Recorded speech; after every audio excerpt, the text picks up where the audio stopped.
Benyamin Netanyahu menolak menyerah. Di tengah tekanan dari ratusan mantan pejabat militernya sendiri, Perdana Menteri Israel ini justru akan menggelar rapat kabinet untuk melanjutkan perang Gaza. Apakah Israel sedang menuju jurang konflik yang tak berujung? Perang Gaza kini memasuki bulan ke-23. Ribuan warga sipil tewas. Infrastruktur hancur. Blokade masih berlangsung. Namun bagi Netanyahu, perang ini belum selesai. Netanyahu menyatakan akan menggelar rapat kabinet akhir pekan ini untuk menegaskan 3 tujuan utama perang Israel. Grafik, 3 tujuan perang Israel versi Netanyahu. 1. Mengalahkan Hamas sepenuhnya. 2. Membebaskan semua sandera. Dan 3. Menjamin Gaza tidak jadi ancaman lagi bagi Israel. Namun di dalam negeri Israel sendiri, perlawanan terhadap Netanyahu justru datang dari elit keamanan Israel. Sebanyak 550 mantan pejabat termasuk mantan Kepala Mossad, Shin Bet, hingga mantan PM dan Menteri Pertahanan menerbitkan surat terbuka kepada Donald Trump. Tujuannya? Mendesak Trump menekan Netanyahu untuk menghentikan perang.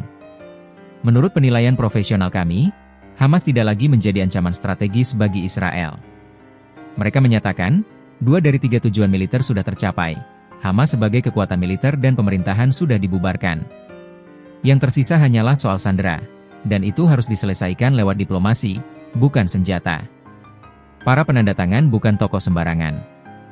Tamir Pardo, mantan Kepala Mossad, Efraim Halevi, mantan Kepala Mossad, Dani Yatom, mantan Kepala Mossad, Ami Ayalon, mantan Direktur Shin Bet, Nadav Argaman, Yoram Cohen, Direktur Shin Bet, Ehud Barak, mantan PM Menhan dan Halutz, mantan Kepala Staf IDF. Ami Ayalon bahkan menyebut perang ini sudah kehilangan legitimasi moral.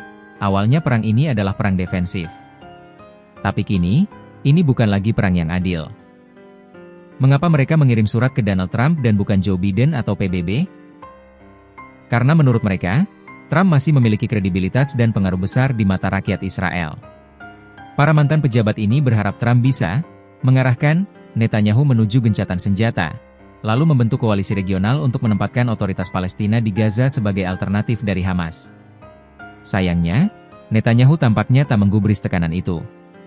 Ia tetap berencana melanjutkan operasi militer dan bahkan menggelar rapat khusus untuk menegaskan strategi militer berikutnya.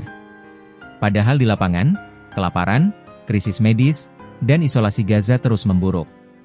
Hamas bahkan menyatakan akan membuka akses bantuan sandera asal Israel membuka akses bantuan kemanusiaan. Apakah perang akan terus berlanjut?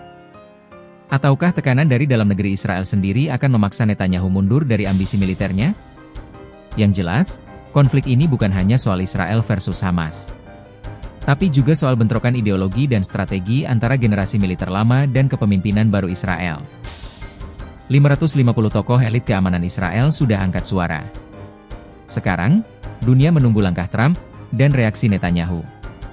Bagaimana menurut kalian? Apakah Netanyahu harus melanjutkan perang atau menyerah pada tekanan internal dan menghentikannya sekarang? Tulis pendapatmu di kolom komentar.